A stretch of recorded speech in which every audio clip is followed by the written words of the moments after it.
Hello friends, welcome to Telugu law students. AP LAWCET PG ఎల్సెట్‌కి సంబంధించి కొన్ని అప్డేట్స్ అయితే చూద్దాము. First NCC, CAP, sports, PH scouts and guides ఎవరైతే ఉన్నారో వాళ్ళు 12వ తారీఖు నాగార్జున యూనివర్సిటీకి ఫిజికల్ వెరిఫికేషన్‌కి వెళ్ళాలండి. నిన్న రిలీజ్ చేసిన డీటెయిల్ నోటిఫికేషన్‌లో 10వ తారీఖు అని వాళ్ళు మెన్షన్ చేయడం జరిగింది. ఈరోజు మార్నింగ్ ఈ అప్డేట్ అయితే రావడం జరిగింది. 12వ తారీఖు వెళ్లాల్సి ఉంటుంది. ఈలోపు మీరు క్యాండిడేట్ రిజిస్ట్రేషన్ అయితే పూర్తి చేసుకొని 12వ తారీఖు అలాంగ్ విత్ ఒరిజినల్ సర్టిఫికేట్స్ అలాగే 2 సెట్స్ ఆఫ్ జిరాక్స్ అయితే పట్టుకొని వెళ్ళండి. వీలైతే పాస్‌పోర్ట్ సైజ్ ఫోటోస్ కూడా తీసుకువెళ్ళడానికి ప్రయత్నం చేయండి. అలాగే చాలా టెక్నికల్ ప్రాబ్లమ్స్ చాలా మందికి వస్తున్నాయని చెప్పి నాకు కాల్స్ అయితే రావడం జరుగుతుంది.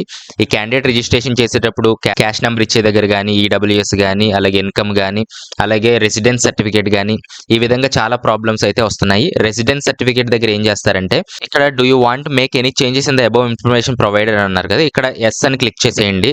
ఎస్ అని క్లిక్ చేసి వెరిఫై అండ్ సబ్మిట్ చేసినట్లయితే రిమైనింగ్ ఆప్షన్స్ అన్ని కూడా రావడం జరుగుతుంది. రెసిడెన్స్ సర్టిఫికేట్ గానీ, ఇంకా స్పోర్ట్స్కి సంబంధించి ఎస్ ఆర్ నో అని చెప్పడం గానీ, ఇలాంటివన్నీ ఓపెన్ అవుతున్నాయి. ఒకసారి ఈ విధంగా కూడా చెక్ చేసి చూడండి.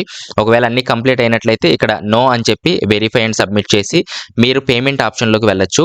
పేమెంట్ ఆప్షన్ దగ్గర కూడా చాలా మందికి టెక్నికల్ ఇష్యూస్ అయితే రావడం జరుగుతుంది. కొంచెం సిస్టమ్స్ మార్చి చూడండి. మొబైల్స్లో అయితే చేయొద్దు. అలాగే నెట్ సెంటర్స్ కూడా వెళ్ళడానికి ట్రై చేయండి. ఇక్కడ డొమైన్ కాంటాక్ట్ డీటెయిల్స్లో ఇక్కడ టెక్నికల్ ఇష్యూస్కి సంబంధించిన మొబైల్ నెంబర్ ఇవ్వడం జరిగింది. వీళ్ళకి కాల్ చేసి అయితే మీరు రిపోర్ట్ చేయండి, ఈ విధంగా ప్రాబ్లమ్స్ ఎదురవుతున్నాయని చెప్పి. సో మేబీ వాళ్ళు చేంజ్ చేసి ఎక్స్టెండ్ చేసే అవకాశాలు కూడా ఉన్నాయి. టైం టు టైం ఈ వెబ్సైట్ అయితే చెక్ చేస్తూ ఉండండి. ఏమైనా డేట్లు ఎక్స్టెండ్ చేశారా లేదా ఏమైనా అప్డేట్స్ ఇస్తున్నారని చెప్పి కూడా చెక్ చేయండి.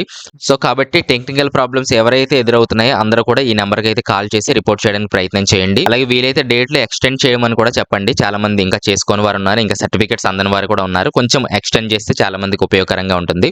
ప్రస్తుతానికి ఇదే అప్డేట్స్. ఏమైనా కామెంట్స్ ఉంటే కింద కామెంట్స్లో తెలియజేయండి, లేదా నాతో డైరెక్ట్గా మాట్లాడాలంటే కాల్ మీ ఫర్ యాప్లో నుంచి అయితే ట్రై చేయండి. నిమిషానికి 3 రూపీస్ అయితే ఛార్జ్ చేయడం జరుగుతుంది. నెక్స్ట్ వీడియోలో మళ్ళీ కలుస్తాను. Thanks for watching.